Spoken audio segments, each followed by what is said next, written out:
حضرت مولانا روم رحمۃ اللہ علیہ فرماتے ہیں کہ جو بندہ کام کا ہے، اسے کام کرنا آتا ہے، اس کے لیے میری باتیں کہانیاں نہیں ہیں۔ میری باتیں اس کے اندر نور داخل کریں گی، راز کھولیں گی، اسے راستہ بتائیں گی۔ اس لیے کام کے آدمی کے لیے کہانیاں نہیں، اسے اچھی حالت اور دوست کے دربار کی حاضری درکار ہے۔ کیونکہ جس کو بھی اللہ تبارک و تعالیٰ سے تعلق ہو تو اسے اچھی حالت رکھنا اور دوست کے دربار کی حاضری درکار، اللہ تبارک و تعالیٰ کے ہاں حضوری درکار ہے۔ ظاہری علماء میں دین کی حقانیت نہیں رہی، ظاہری علماء میں دین کی حقانیت نہیں رہی۔ یہ اپنے دور میں کہہ رہے ہیں مولانا روم رحمۃ اللہ علیہ کہ ظاہری علماء میں اب دین کی حقانیت نہیں رہی۔ تو ہمارے بڑے بوڑھے یہاں پر کہتے ہیں لو سائیں کوئی بات ہے کرنے والی، یہ لوگ علماء کیوں نہیں بتاتے؟ وہ اپنے دور میں کہہ رہے ہیں کہ ظاہری علماء میں دین کی حقانیت نہیں رہی، وہ اچھی حالت اور دوست کے دربار کی حاضری جیسے انعامات سے محروم ہیں۔ فرمانے لگے میں جو یہ قصے بیان کر رہا ہوں یہ گزشتہ لوگوں کے نہیں ہیں، بلکہ تمہارے اپنے حوال ہیں، تمہاری اپنی حالتیں ہیں۔ تو میں نے آگے بتایا کہ باب آدم سے لے کر اب تک دو ہی چیزیں ہیں۔ ایک تو آپ کو مجاہدہ کرنا پڑے گا کہ آپ اللہ کے بندے ہیں، آپ کو مجاہدہ کرنا پڑے گا، آزمائش ہے اور کردار، آزمائش ہے اور کردار، دو ہی چیزیں ہیں باب آدم علیہ السلام سے لے کر اب تک ہر ایک کے ساتھ، آزمائش ہے اور کردار ہے۔ کردار ہے تو آزمائش کو کامیابی سے حسن سلوکی کے ساتھ نپٹاتا ہوا، حل کرتا ہوا نکلتا چلا جائے گا۔ اس لیے دو ہی چیزیں ہیں۔ دو چیزیں کون سی؟ آزمائش اور کردار۔ جہاں کردار ہے وہاں آزمائش ہے، اور جہاں کردار نہیں وہاں آزمائش ہی کوئی نہیں۔ جیسے ہی آزمائش آتی ہے بندہ ادھر ہو جاتا ہے، آزمائش آتی ہے ادھر ہو جاتا ہے، وہ سمجھتے نہیں آزمائش ہے۔ تو یہ گزشتہ لوگوں کے نہیں ہیں بلکہ تمہارے اپنے حوال ہیں۔ ہر ایک کا اپنا حال اسی قصوں میں آ جاتا ہے۔ ان قصوں کا مقصد رجوع الی اللہ ہے، ان قصوں کا مقصد اللہ تعالیٰ کی طرف رجوع کرنا ہے، اپنے آپ کو بدلنا ہے، اپنی حالت کو درست کرنا ہے، اپنے آپ کو سمجھانا ہے کہ اللہ کے سوا اور کوئی نہیں۔ ان کو وہ قصے کہانیاں نہ سمجھو جن سے میں روک رہا ہوں، ان کو وہ قصے کہانیاں نہ سمجھو جن سے میں روک رہا ہوں۔ منافقوں نے قرآن کو بھی محض پچھلے لوگوں کی کہانیاں قرار دیا۔ یہ جو پچھلی کہانیاں ہیں، ہم بھی یہی کہتے ہیں کہ رسول اللہ صلی اللہ علیہ وسلم نے یہ ارشاد فرمایا، صحابہ کرام کے ساتھ تھے، یہ ہوا۔ تو یار 1400 سال پہلے ہو چکا ہے، اب ہم ان جیسے تو نہیں ہیں، اب تو معاملہ کچھ اور ہونا چاہیے۔ اب آپ کے لیے قرآن بدل دیں کہ یا نبی بدل دیں، یا نبی کا طریقہ بدل دیں، یا آسانی پیدا کر دیں، کیا کرنا چاہیے؟ دیکھا منافقوں نے قرآن کو بھی مقصد پچھلے لوگوں کی کہانیاں قرار دیا، اور ان قصوں کا جو اصل مقصود تھا اسے نہ سمجھا کہ اللہ تبارک و تعالیٰ جو ہے ان قصے کہانیاں، قرآن میں بھی تو کہانیاں آتی ہیں، یوسف علیہ السلام کے قصے کہانیاں آ جاتی ہیں، ایوب علیہ السلام کا ذکر کہانی آ جاتی ہے، موسیٰ علیہ السلام اور فرعون کا قصہ کہانی آ جاتا ہے، کیونکہ لوگ گزر گئے، چلے گئے، اب ہم ان کی کہانیاں سنتے ہیں۔ لیکن وہ کہانیاں ہماری بھی ہیں، وہ کہانیاں ہماری بھی ہیں۔ ہاروت ماروت جادوگر تھے کہ فرشتے تھے، کہانیاں ہماری بھی ہیں۔ سلیمان علیہ السلام کے دور میں جادو ہوا کرتا تھا، آج قوم کس حال میں؟ ہر کسی سے پوچھ لو میرے گھر میں کچھ ہوا ہوا جناب، میرے گھر میں کچھ ہو گیا۔ کسی کے گھر میں اللہ تعالیٰ کے انوار و تجلیات نہیں، ہر گھر میں کچھ نہ کچھ ہوا ہوا۔ جس کو دیکھو سر پکڑ کر بیٹھا ہوا ہے کہ میرے گھر میں کچھ ہو گیا ہے، میری اولاد پر کچھ ہو گیا، میری بیوی پر کچھ ہو گیا، مثلا اچھا نہیں ہوا برا ہی ہوا۔ ارے اللہ کے بندو، یہ قصے کہانیاں وہ پالے والی ہمیں یہ سمجھاتی ہیں کہ اللہ کے حکم کے بغیر پتہ بھی نہیں ہلتا. کوئی جادو تم پر اثر نہیں کرے گا جب تک اللہ نہ چاہے. کوئی تمہارا کچھ نہیں بگاڑ سکتا گا جب تک اللہ نہ چاہے. اور اگر اللہ نے چاہ لیا ہے تو آپ جو مرضی کر لو. پھر اس نے چاہ لیا، اب کرو گے تو کرو گے کیا؟ جب تک وہ نہیں چاہے گا بدلے گا نہیں. تو دے گے دے دے، صدقہ خیرات کر دے، وہ چاہے گا تو بدلے گا نا. ہم یہ خود سمجھتے ہیں نا ہر حال میں. ہم جب کوئی کام کر لیتے ہیں نا بیٹے تو ہم خوشی سے کہیں یہ میں کیا، میری برکت کی وجہ سے. حالانکہ کیا اللہ نہیں ہوتا، کیا اللہ نہیں ہوتا، لیکن ہم کہتے ہیں ہماری وجہ سے، ہم نے یہ کام اس طرح کیا، یہ کیا، وہ کیا، ہو گیا، کر دیا جناب. اور جتنے بندے ہوں گے نا وہ ہر کوئی کہنا ہوگا سی کہتا ہے. آپ سے کسی نے نہیں پوچھنا، ہر ایک نے اپنی اپنی کہانی سنا کے کہنا ہے میں نے کیا. تو فرمانے لگے منافقوں نے قرآن کو بھی محض پچھلے لوگوں کی کہانیاں قرار دیا اور ان قصوں کا جو اصل مقصود تھا اسے نہ سمجھا. بزرگ کہا کرتے تھے تیرے پاس اتنی کہانیاں سنانے کے لیے ہونی چاہیے، اپنی، دوسروں کی نہیں. تیرے پاس اپنے سنانے کے لیے اپنی کہانی ہونی چاہیے.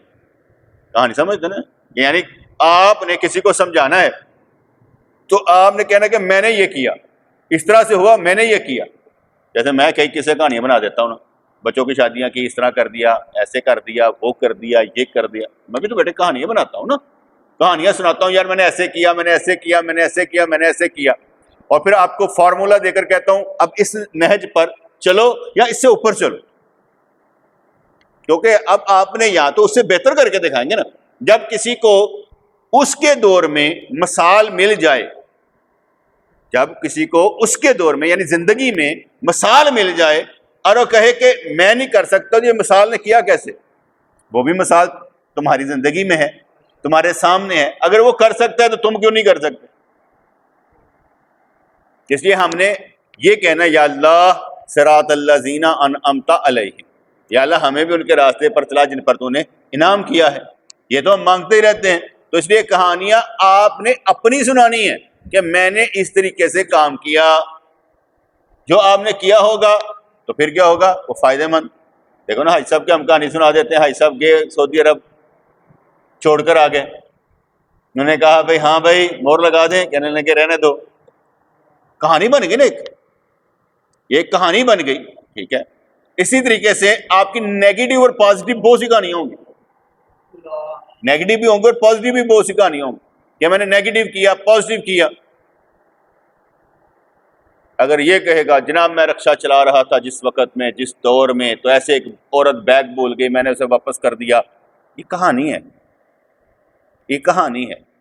لیکن بڑی کہانی وہ ہوگی بیٹے جس سے آپ نے کسی کو ایمان دیا، جس پہ آپ نے کسی کو صراط مستقیم پر چلا دیا، جس سے آپ نے کسی کو آگے ترقی دے دی. کہانی وہ ہوگی جس سے اگلے کے دل میں چیز پیدا ہو جائے کہ یار یہ جو کہنے والا ہے میں نے اس کے راستے پر چل کر دکھانا ہے. تو فرمانے لگے منافقوں نے بھی قرآن کو بھی مقصد پچھلے لوگوں کو کہانیاں قرار دیا اور ان قصوں کا جو اصل مقصود تھا اسے نہ سمجھا. مثال ہے رسول اللہ صلی اللہ علیہ وسلم کی سیرت کی کتابیں پڑھ لیں.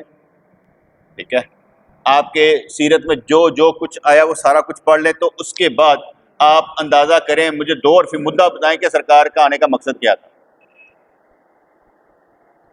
دو اور فی کہ حضور علیہ الصلوۃ والسلام دنیا میں تشریف لائے تو مدعا کیا تھا؟ بھائی صاحب مدعا کیا تھا؟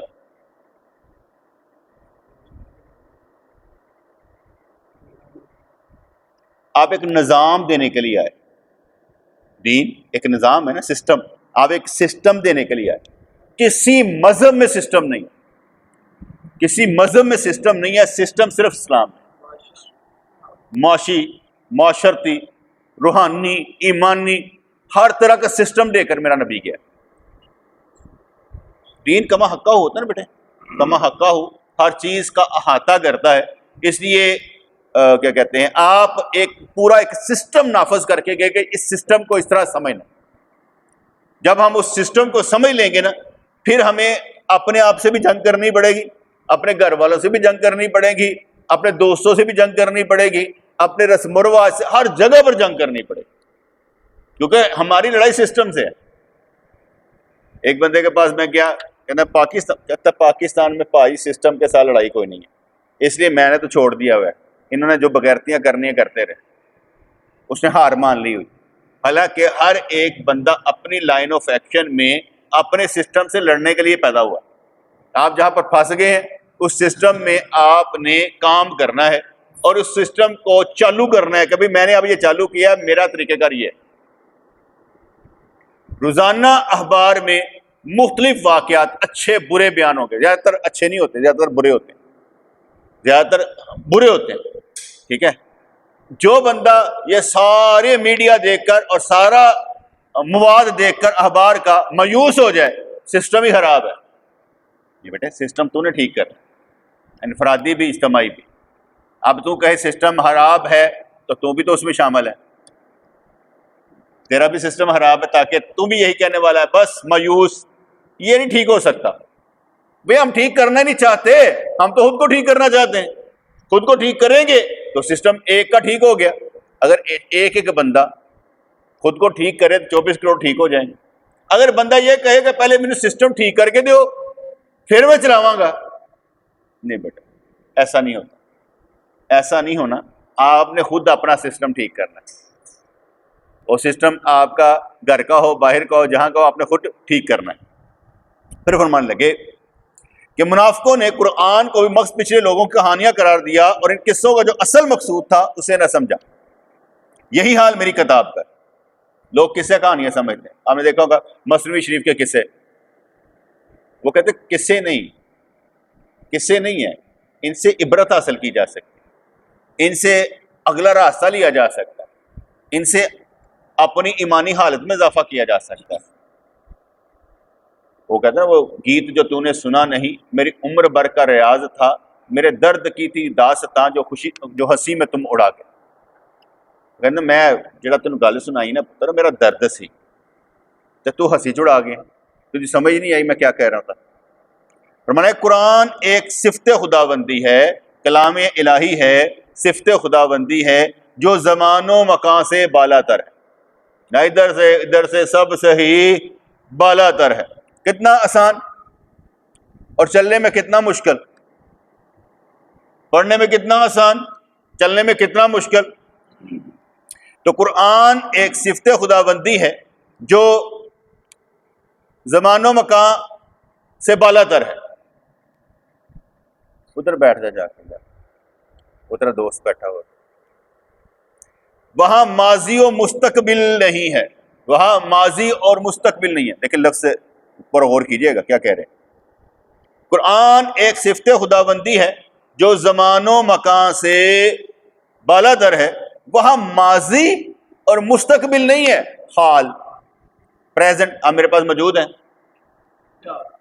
بس آپ اللہ کے سامنے موجود ہیں. حال, تیرا حال کیا گزر رہا ہے, حالت کیا ہے, اس میں یہ ہے. تو نے اپنی حالت ڈھونڈنی ہے قرآن کے مطابق. لیم ایکسکیوز, لولے لنگڑے بہانے لگانے چھوڑ دینے چاہیے. او سر جی انج ہو گیا, او سر جی انج ہو گیا, او سر جی انج ہو گیا. لولے لنگڑے بہانے لگانے چھوڑ دینا چاہیے, ہمت کر کے کام کرنا چاہیے. قرآن ایک صفت خداوندی ہے جو زمان و مکان سے بالا تر ہے, وہاں ماضی. بات سمجھائی یار, اپنے گناہ پیچھے چھوڑ کے آ, تیری مہربانی. چلنا ہے نا جب آگے تو گناہوں کا بھار لے کے نہیں چل سکتا. تو گناہوں کا بھار لے کے چلے گا تو چل ہی نہیں سکے گا. گناہ پیچھے چھوڑ کے آ, پھر آگے چلنے کی کوشش کر. گناہوں سمیت چلنے کی کوشش کرے گا تو چلا نہیں جائے گا تجھ سے. اس لیے گناہوں کو چھوڑ دے, مستقبل میں کیا ملے گا وہ بھی چھوڑ دے, کیونکہ تیری مرضی کے مطابق تو کام ہونا نہیں. اپنے مرضی کا چاہنے والا ہمیشہ دکھی رہتا ہے اور اللہ کی مرضی کا چاہنے والا ہمیشہ سکھی رہتا ہے. اس لیے قرآن کے اعتبار سے ماضی و مستقبل دو چیزیں ہیں. ٹھیک ہے, وہاں ماضی و مستقبل نہیں ہے بلکہ وہ ہر زمانے کے لیے, ہر بندے کے لیے. قرآن کے اعتبار سے ماضی اور مستقبل دو چیزیں نہیں ہیں, تو ان کو دو سمجھتا ہے. پیچھے جب ہم گزار آئے ہیں وہ بھی اللہ کے سامنے ہے. اب جو گزر رہا ہے وہ بھی اللہ کے سامنے, جو گزرے گا وہ بھی اللہ کے سامنے. ہم جو کچھ بھی کریں گے وہ اللہ کے سامنے. اگر پیچھے اچھا کیا ہوا ہے اس کے اثرات ہوں گے، اگلا بھی اچھا آ جائے گا. اگر پیچھے اچھا نہیں کیا ہوا، اس کے اثرات اگر اچھے ہوں گے، پیچھے کو دو ڈالے گا، اگلا چلنا آسان کر دے گا. تو بات سمجھیں کہ نہیں؟ اگر پیچھے اچھا کیا ہوگا اس کے اثرات ہوں گے، آگے چلنا آسان کر دے گا. پیچھے اچھا نہیں کیا ہوا، اب اچھا ہے، پیچھے کو دو دے گا اور آگے چلنا پھر آسان کر دے گا. دونوں چیزوں میں فائدہ حال والے لوگوں میں، جو مستقبل میں جینے کا عزم رکھتے ہیں کہ ہم نے کچھ کر کے دکھانا ہے، ان کے لیے. تو قرآن کے اعتبار سے ماضی اور مستقبل دو چیزیں نہیں ہیں، تو ان کو دو سمجھتا ہے. نسبت کے بدلنے سے احکام بدل جاتے ہیں. حال کے ساتھ بات کریں گے تو کچھ اور ہوگی، مستقبل کے لحاظ سے تو ہم کہیں گے میں جاتا ہوں، میں گیا، میں جاؤں گا. اب فرق تو ہے، میں جاتا ہوں، میں گیا تھا، میں جاؤں گا، ابھی گیا نہیں ہے. جس نے کرنا بھی کرنا ہے، آج لے ان کی پناہ. ٹھیک ہے جی. ایک شخص ایک کی نسبت سے باپ ہے تو وہی شخص دوسرے کے اعتبار سے بیٹا بھی ہے. دو چیزیں آ گئی ہیں، وہ ایک. اب پہلے ماضی اور مستقبل کی بات کی نا، اب بتایا کہ ایک ہی وقت میں تو باپ بھی ہے، ایک ہی وقت میں بیٹا بھی ہے. تو ایک شخص ایک کی نسبت سے باپ ہے تو وہی شخص دوسرے کے اعتبار سے بیٹا ہے. چھت کسی کے اعتبار سے نیچے ہے، کسی کے اعتبار سے اوپر ہے. خدا کی ذات و صفات کو مثالوں سے سمجھنا ممکن نہیں. لیسا کمثلہ شیء، اس کی مثال بنتی نہیں. ٹھیک ہے جی. چونکہ اس دریا کا کنارہ نہیں ہے، اس لیے مشک ہوتا ہے کہ مشک، وہ جو پانی بھرتی ہے، مشک، تو مشک خوشبو کو کہتے ہیں مشک، مشکیزہ. اچھا مشک، تو اسے کہتے ہیں اے مشک، مشکی ہوگا نا، اچھا مشکیزہ. مشکیزہ اپنے لب بند کر لے. چل آپ فرعون کا قصہ سنیے. آپ فرعون کے قصے کے سنتے ہیں. فرعون نے اپنے درباریوں سے جو اس کے چاروں طرف بیٹھے ہوئے تھے کہا اس میں کوئی شک نہیں کہ موسیٰ علیہ السلام بہت ماہر جادوگر. ہر ایک کو نا دوسرا ایسے ہی نظر آتا ہے، کیونکہ اس نے اصل کو دیکھا نہیں نہ ہوتا، اس نے پایا نہیں ہوتا، اس لیے وہ یہ سمجھتا. میرا یہ خیال ہے، ذاتی طور پر میرا یہ خیال ہے کہ میں اپنی ذاتی بات کر رہا ہوں. میرا یہ خیال ہے کل قیامت والے دن اللہ کریم جب مجھے میری زندگی میں دی ہوئی نعمتیں دکھائے گا نا، تو مجھے احساس ہوگا نعمتیں تھی کیا کیا جو اب مجھے احساس نہیں. بات سمجھ؟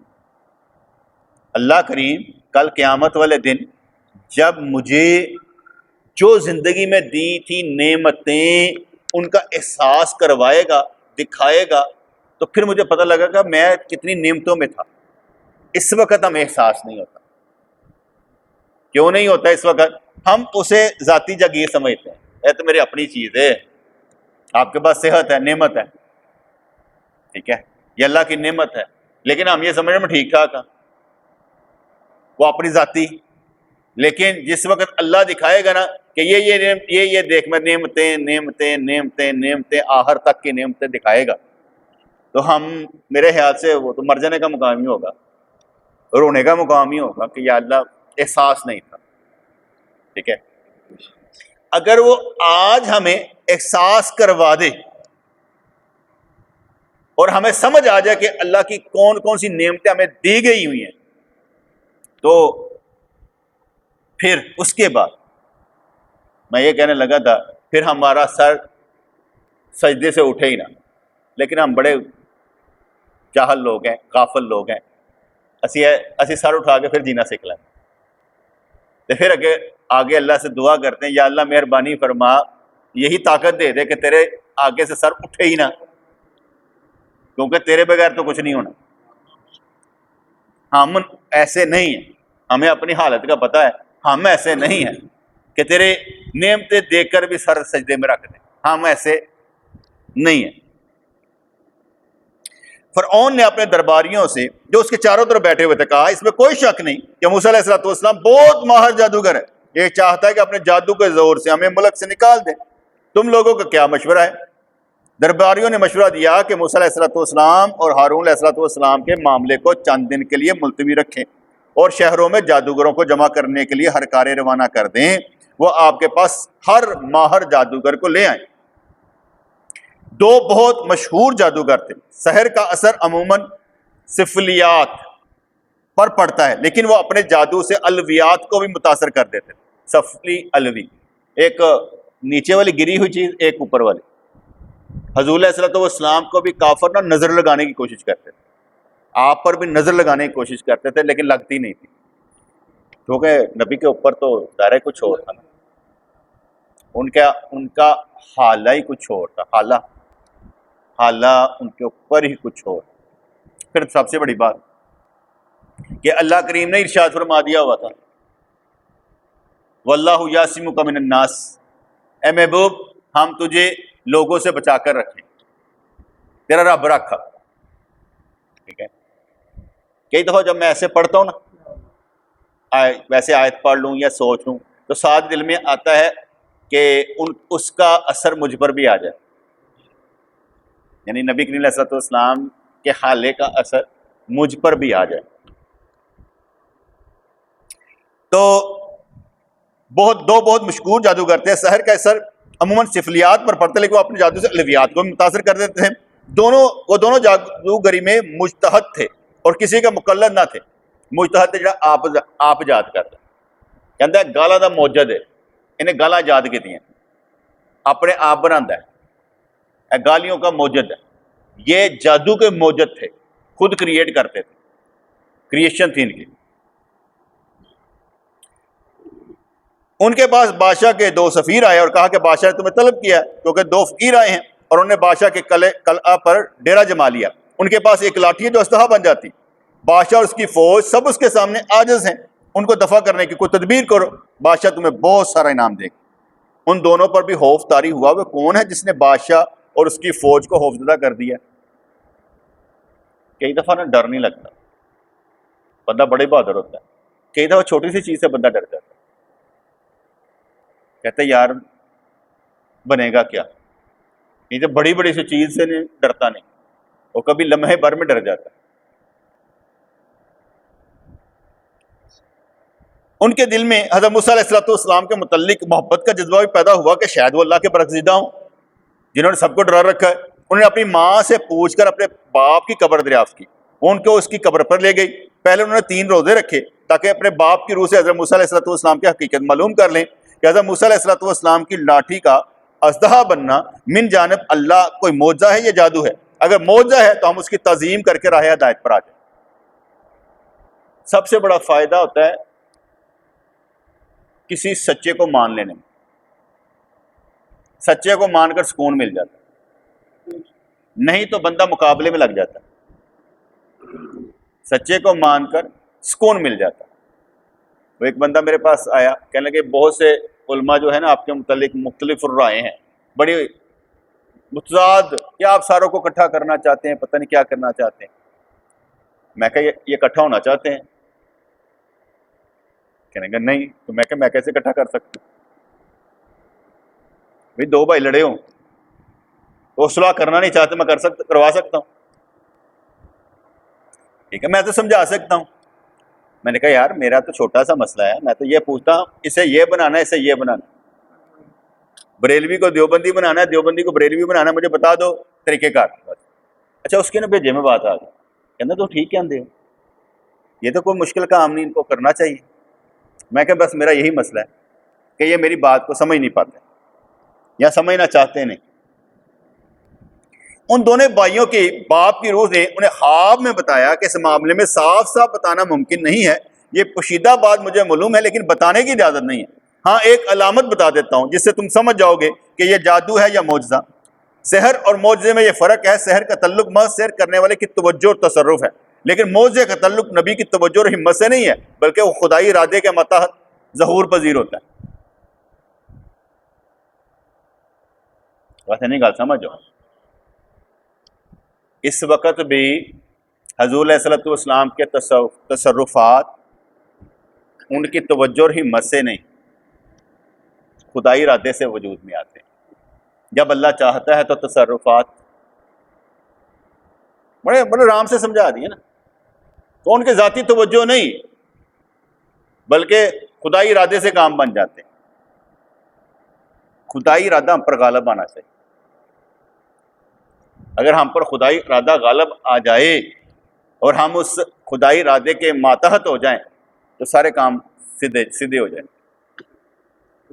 ایسے کیسی عجیب سی بات ہے، صرف ایک مرنے تک سارا سسٹم ہے، مرنے کے بعد کا کوئی سسٹم نہیں ہے۔ تو مرنے تک کا رولا پڑا ہوا ہے کہ مرنے تک میں یہ کہوں گا یار میں بہت سی چیزیں دیکھ کر آ گیا، حالانکہ میں نے کچھ بھی نہیں دیکھا ہوگا۔ اپنے طور پر میں کہوں گا میں نے بہت سی کہانیاں دیکھ لی، بہت کچھ دیکھ لیا، یار اب کیا ہے۔ لیکن جیسے ایجادات کو لے لیں آپ کہ ٹی وی ایجاد ہو گیا، ریڈیو ایجاد ہو گیا، ڈش آ گئی، ٹھیک ہے، وہ وی سی آر ٹائپ آ گیا، ریلیں چلنے شروع ہو گئیں، وہ بڑے موبائل آ گئے، چھوٹے موبائل آ گئے، اب یہ موبائل آ گئے، اب آپ کے ہاتھ میں عرش ہے، جو چاہے ٹھک کر کے لگا لے۔ اب لوگ پوچھتے سوال نہیں پوچھتے، وہ ایسے سوال لکھتے ہیں، گوگل پہ جاتے ہیں، کہتے ہیں یہ ہے۔ اب ان کا کام یہ ہو گیا، لیکن اس کے باوجود بھی اپنا دین کوئی نہیں چھوڑتا، اپنا مسلک کوئی نہیں چھوڑتا، حقیقت کو نہیں پانا چاہتا۔ کیسی عجیب سی بات ہے، گوگل میں ہر شے موجود ہے لیکن وہ عقل نہیں آئے گی، سب کچھ پڑھ کر بھی نہیں آئے گی۔ اچھا جی، بلکہ وہ خدائی ارادے کے ماتحت ظہور پذیر ہوتا ہے۔ اس لیے جادوگر کی غفلت کے وقت سحر کا کوئی اثر نہیں رہتا، اور نبی کی نیند اور غفلت سے موضع پر کوئی اثر نہیں پڑتا۔ جیسے سرکار سوئے ہوئے ہیں، ایک یہودی آیا، اس نے تلوار آپ کی اتاری اور کہا کہ اب مجھے بتاؤ تمہیں مجھ سے کون بچائے گا، اور میں اللہ، اس کی تلوار ہاتھ سے گر گئی، سرکار نے پکڑ لی۔ میں اب بتاؤ تمہیں مجھ سے کون بچائے گا، کہا معاف کر دیں، کہا اللہ ہی بچائے گا۔ آپ کا نعرہ لگانا اس لیے تھا کہ آپ کو معلوم تھا یہ میرا کچھ نہیں بگاڑ سکتا، اس لیے تلوار کو لٹکا کر سو رہے ہیں۔ اگر ڈرے ہوتے تو ہاتھ میں پکڑ کر سوتے، ساتھ رکھ کر سوتے، لیکن ڈرے ہوئے نہیں نا، تو ان کو پتا تھا میری حفاظت کے لیے۔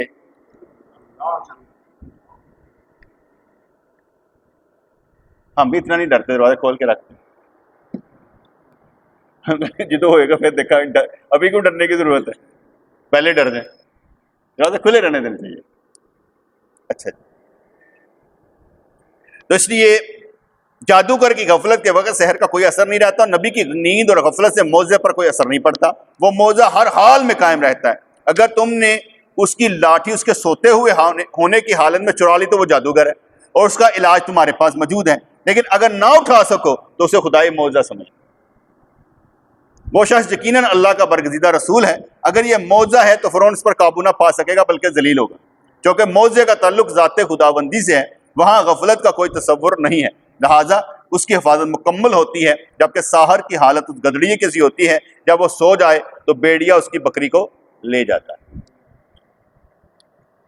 اور اس لیے حضور علیہ الصلوۃ والسلام وتحیۃ والثناء آپ سوتے ہوئے بھی جاگتے، بلکہ سو بھی جاتے تو اٹھ کر وضو کیے بغیر بھی نماز پڑھ لیتے، خراٹے بھی مار رہے ہوتے، کیونکہ آپ کی نیند آپ کا وضو نہیں توڑتی۔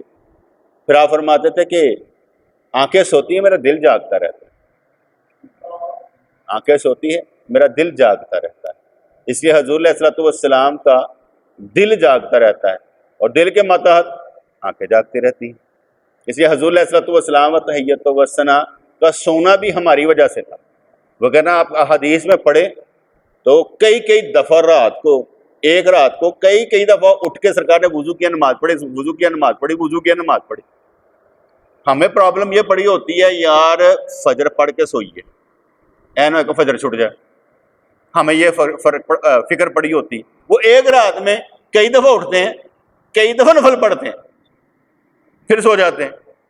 ہم کہتے ہیں 8 گھنٹے کی نیند پوری کر لیں، اور انہیں اللہ ہی کھلاتا ہے پلاتا ہے، اللہ ہی سلاتا ہے۔ ہم نہ سوئیں تو ہمارا سارا جسم درد کرنا شروع کر دیتا ہے. تمہارے سوتا نہیں کی ہوا ہی پوچھا جائے گا. وہ نہ بھی سوئیں تو ان کا کچھ بھی نہیں، نہ ارادے ٹوٹتے ہیں، کیونکہ نیند ارادوں کو توڑ دیتی ہے نا، نیند موت کی بہن ہے. نہ ارادے ٹوٹتے ہیں، نہ جذبہ ٹوٹتا ہے. بات ہے یار. اس لیے ان جیسا جذبہ جو ہے وہ ان کو ہی ملے گا جو ان کے دل میں جگہ بنا لے. تو لگے تو ہم سارے ہی ہوئے ہیں لائن میں کہ اللہ تعالیٰ مہربانی فرمائے اور ہمیں قبول و منظور فرما دے. کہ اللہ صحت دے، تندرستی دے، ایمان دے، طاقت دے، ہمت دے، جذبہ دے، ہر شے دے، کیونکہ ہر شے تجھ سے ہی مانگنی ہے. جس چیز کی بھی کمی ہمارے اندر ہے یا اللہ پوری فرما دے، اور ہمارا دھیان تیری طرف رہے، ہماری روح تیرے گرد طواف کرتی نظر آئے، ہمارا جسم تجھے سجدے کرتا نظر آئے، ہمارے دوستوں کی حالت بہتر بنتی نظر آئے، ایمان مضبوط سے مضبوط ہوتا چلا جائے. میرے مالک میرے پروردگار، تیرے گھر پر آنا ہے، تیرے در پر آنا ہے، تیرے نبی کے در پر آنا ہے، اور یہ مقبول حج ہمارا بنانا، اور ہم بھاگنے والوں میں سے نہ بنے بلکہ آرام کے ساتھ، حسن سلوک کے ساتھ، پیار محبت کے ساتھ ہر عمل کو تیرے لیے کرنے والے بنے. ہمارے دل کا ہر خیال اور ہمارے وقت کا ہر لمحہ تیرے لیے اس وقت ہو. مہربانی فرمانا. ہمارا جینا تیرے لیے، ہمارا مرنا تیرے لیے، ہمارے اندر سے تیری محبت کی خوشبو آئے. مہربانی فرما.